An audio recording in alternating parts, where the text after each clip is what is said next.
What's up, home cooks? Cristy Thompson here from Test Kitchen 3 in Reno, Nevada. Today I'm making turkey chili. Now, I know what a lot of you are thinking, turkey chili. Ground turkey has a bad rep, and there's reasons why, and that's okay. This original recipe called for ground beef, but I found this recipe years ago, and I started making it with turkey, and I've never looked back. It's awesome. Even my carnivorous meat and potatoes husband loves this chili. It's my favorite. There you go. So it's a lot of spices with a few actual ingredients, and that's kind of what you have to do with turkey. You got to dress it up. So I've got tri-colored bell peppers here and some red onion all chopped up and ready to go. We'll chop up a bell pepper, show you a nice dice for this. And I've got some corn, ground turkey, tomato sauce, and a whole bunch of spices. So we're going to get right to it. Okay, chopping up the bell pepper here. So I'm going to stay as close as I can to the actual skin. You want a nice kind of even dice, well, very even dice on this, because it's just going to look really beautiful. The bell peppers are the star of the show on this. So, whoopsie. Just a nice little kind of medium small dice. Now, I had somebody years ago tell me that this little vein here is what made you burp when you ate bell peppers. My husband doesn't believe me. We Googled it. I can't find it anywhere, but I'm just going to say that it does. It doesn't. All right, so I've got the ground turkey going in here. Slide that over here. So as that's cooking and we're going to chop it up, we're going to start adding our spices.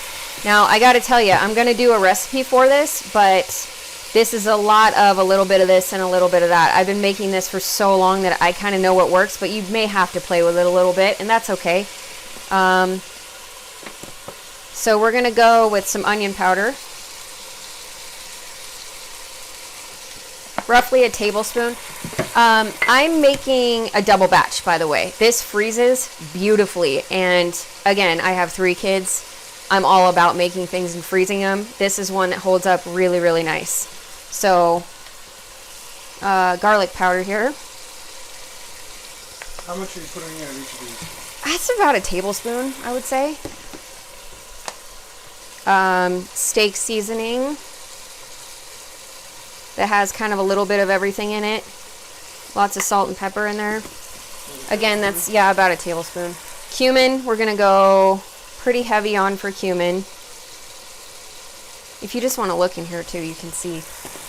I don't know if you want to get that. So, chili powder. Pretty important, right? Paprika.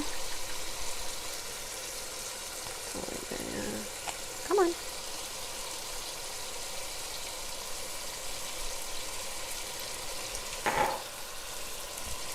I'm just going to give this a good stir. I've got my heat on a medium high because I want to try to brown up this turkey. So this is nearly cooked through, and I want it to be before I add any of my veggies. Being a lean product, you have to add extra fat to this? I did. So yes, good call, dear. I started out with a pretty heavy hand of olive oil in the bottom of the pan.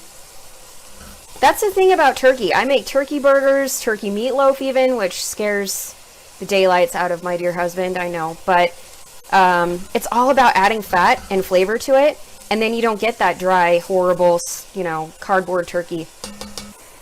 Okay, we're going to bring over the bell peppers, but first I'm going to add some Worcestershire sauce.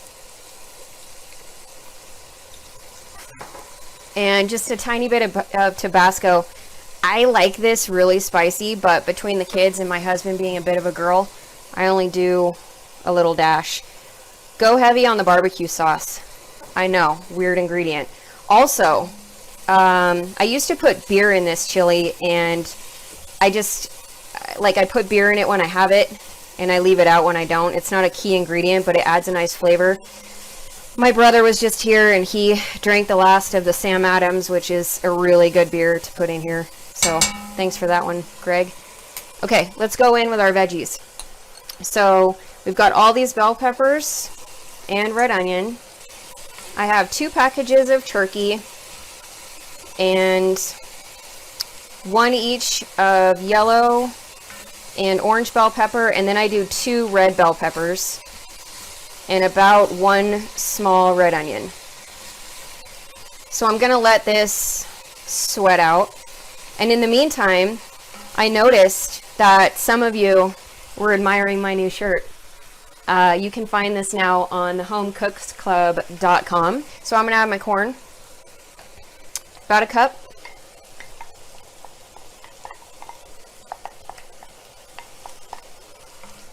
Now we're gonna get to, come to it. I've got a can of tomato sauce. The fancy. Not to be confused with sauce. sauce. Okay.